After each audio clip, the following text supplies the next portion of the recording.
back again with another episode of Roofer Reflection. I'm really excited to have Bryan here. Bryan, thank you for coming on the show. Yeah, thanks for inviting me. I appreciate it. When did you get into roofing? In the 90s, I actually had a clothing factory, believe it or not, in Costa Rica. There was a hurricane that blew through, and the hurricane was named after me, literally. It was Hurricane Mitch.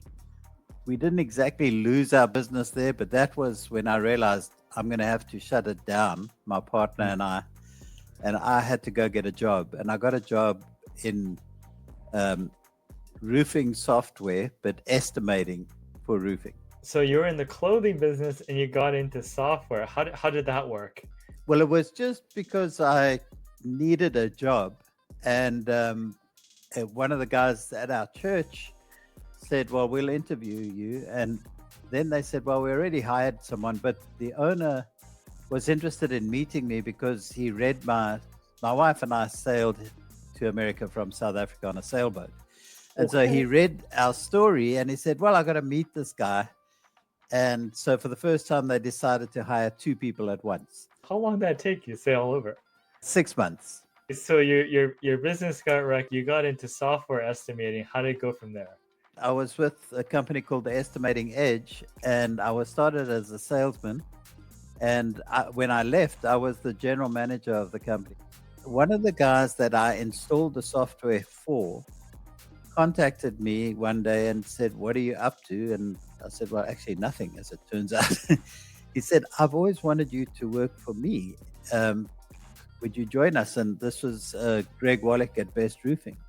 So he was brand new. He had just bought that company, but I had installed the software for him and I was helping his guys get their estimating program set up properly.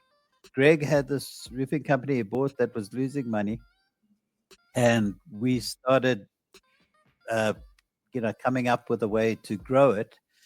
And he had still a friend of mine today, Dale Eby, was the financial guy. They hired him 2 weeks after me. And he had another, Kent Knox, who's a wonderful guy, who was sort of an operations type of guy. So between the 4 of us, our job was to build that company up. Yeah. And what was the key? Greg is an MBA. And so his approach to roofing was as an MBA would approach, right? Which was just suited me down to the ground. I was coming from an estimating background, and everything in roofing really starts with the estimate, right? I'm talking about commercial roofing in particular. And so that's how we started. Branding and marketing were key. But then we got a service truck. And so we started doing service work. And I remember the first, I used to do a lot of trade shows in the software business, of course. So I'm saying, let's do trade shows. And so we did this trade show and we had a sheet metal shop. And so we made all of our own pillars and stands out of stainless steel 4x10 sheets of metal.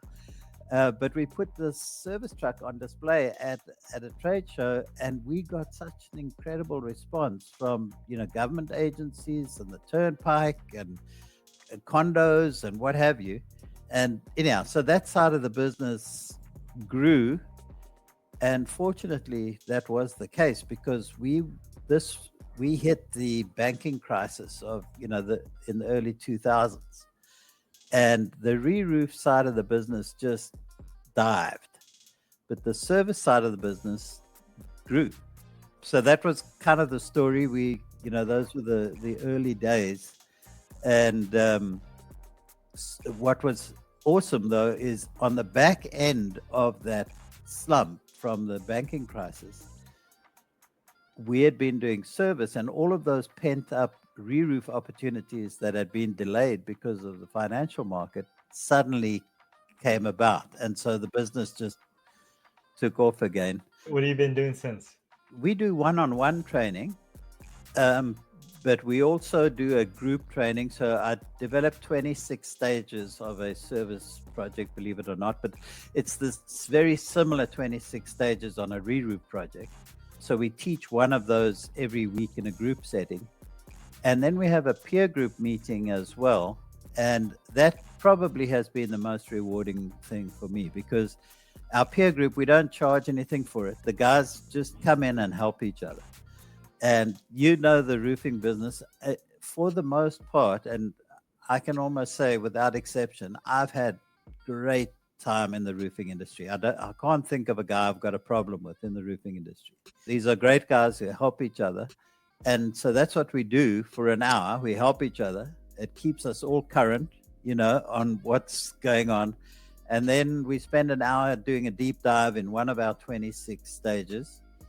And then on a one-on-one basis, we kind of take the approach of helping a guy. A lot of these guys come from the residential area and they want to get into commercial, or they commercial guys, but they don't have anything going on in service, or, they want to grow the commercial side.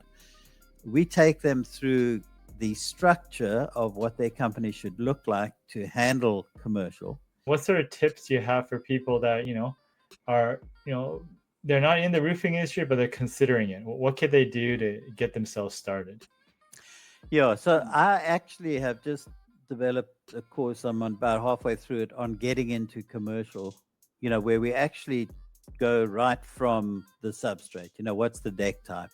What kind of vapor barrier or fire barrier? And it's, it's layered, right? The roofing business is layered. So the other thing that was really intriguing to me is how few people, or let me put it this way, there are a lot of people who work in the commercial roofing business that don't know what commercial roofing is all about. They're in the administration side, and they're just, and I ran into this all the time in my career. But so I think it's a good idea, obviously, to go and work in there. You can start anywhere in there. There's a lot of things that you can do that you don't have to be a roofing expert for, but you can learn the business in there. And then we've got some great organizations. The NRCA has really done an awesome job of trying to get this going. Steve Little's been brilliant at sort of trying to promote education in roofing. And honestly, I'm trying to do my bit.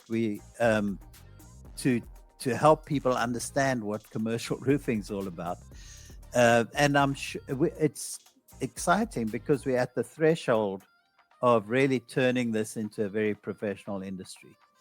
And it's probably the most underserved right now, so it's really an exciting time to be here, where we can sort of pass this on, because it used to be, this is the way my grandpappy did it. And so we had the hardest time hiring people who had been in roofing, because we had to retrain them, to do it. So if we had a formal training program, we'd have a lot more people coming into the industry, and we'd have a lot more uniformity and make it better.